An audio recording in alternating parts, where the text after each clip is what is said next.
আজ কিন্তু বন্ধুরা তোমাদের দেখাবো আমাদের লেডিস ঢাকির টিম।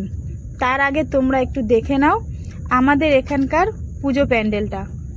তো হ্যাঁ, আমরা আমাদের পাড়ার মধ্যেই এই টিমটা দিয়েছি। ওরা আমাদেরকে অনেক দিন থেকেই বলছে লেডিস ঢাকির টিম নেবে, তার জন্য আমরা দিয়েছি এবছর আমাদেরকেই ভাড়া করেছে।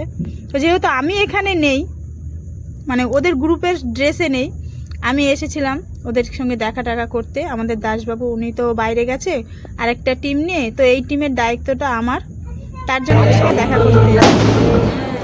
দিদি একটু হাই করে দাও, দাদা একটু হাই করে দাও, একটু হাই করে দাও। তো বন্ধুরা, তোমাদের যাদের যাদের কোনো ওকেশনের জন্য লেডিস ঢাকির প্রয়োজন, তোমরা অবশ্যই আমার সাথে যোগাযোগ করলে লেডিস ঢাকি পেয়ে যাবে।